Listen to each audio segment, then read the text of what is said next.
মাকে সেলুটে ভিজল চোখ। দারিদ্র্য পেরিয়ে দেশ সেবায় প্রণব দেবনাথ।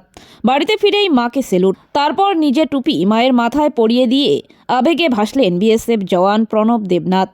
দারিদ্র্যকে জয় করে দেশ সেবার শপথে তার এই প্রত্যাবর্তন এক আবেগঘন মুহূর্তের সাক্ষী হয়ে রইল ময়নাগুড়ির উত্তর মাধবডাঙ্গা লক্ষ্মীনারায়ণ পাড়া।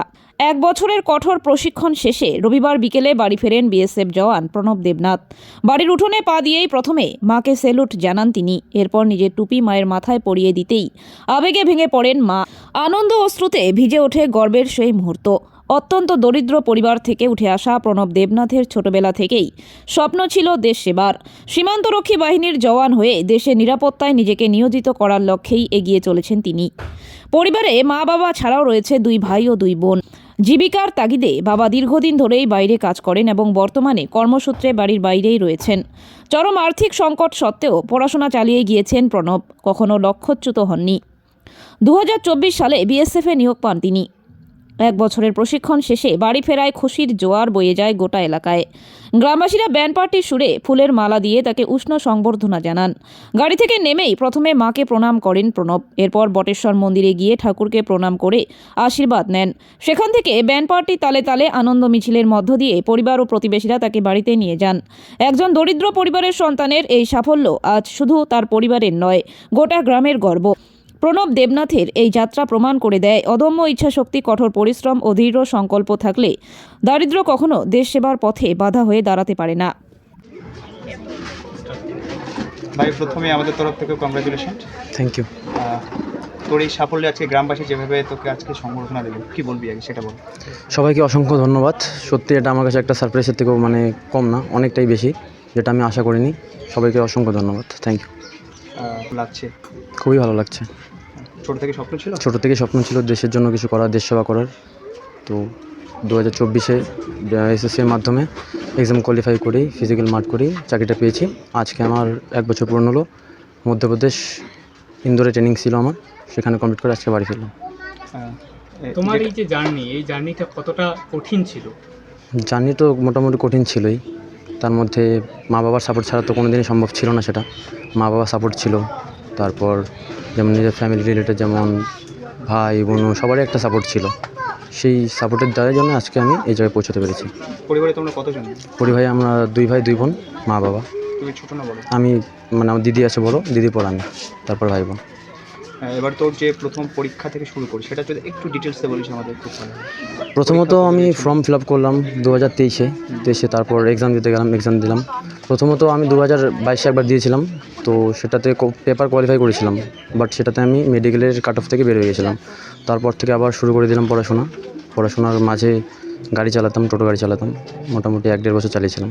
সেভাবেই চালাতে চালাতে দিয়ে পড়াশোনা করতাম।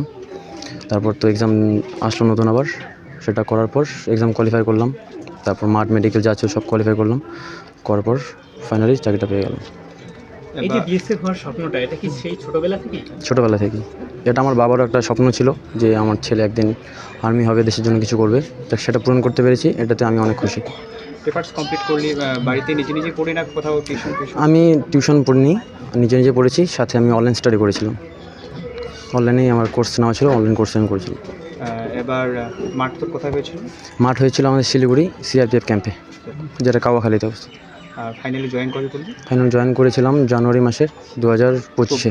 2025-এ, সরি 24 জানুয়ারিতে।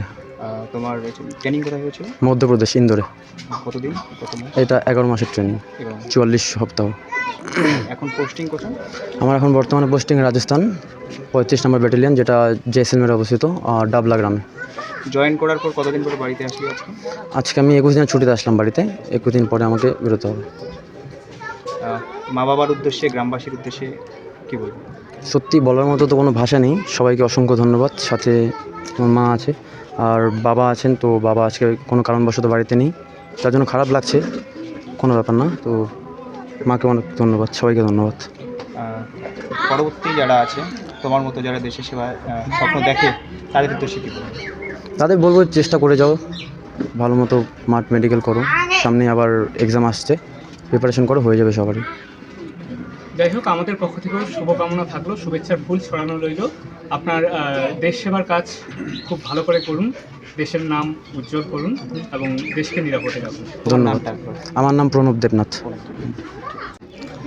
কাকিমা, আপনার ছেলে আজকে দেশ সেবায় নিয়োজিত, বিএসএফে কর্মরত, ট্রেনিং শেষে বাড়িতে আসলো, কি বলবে? খুব খুশি আমি, দর্শক সবাই আশীর্বাদ করুক, ছেলে যাতে ভালোভাবে ভালো জায়গায় পৌঁছাতে পারে, এটাই চাই। ওনার এই যাত্রাপথে আপনি এবং কাকু কীরকম করে সাহায্য করেছিলেন সেটা যদি একটু বলো। মা বাবা হিসাবে যতটুকু কর্তব্য ততটুকু করছি, সবার আশীর্বাদে এখন ছেলে ওই জায়গায় গেছে, এখন আমি আশা করি আরও ভালো জায়গায় যাক, এটুকুই। আপনার নামটা? সরেকা দেবনাথ। বললাম কাকিমা, আপনার বাড়ির পাশে মানে ভাই এত সুন্দর দেশ সেবায় নিয়োজিত হয়ে গেল, কি বলবে এই উদ্দেশ্যে? আমি বলবো যে আমার হাসতা দেশের নাম উজ্জ্বল করুক, দেশের হয়ে খাটুক, হ্যাঁ, আমাদেরকে প্রতিবেশী হিসেবে সহযোগিতা করুক।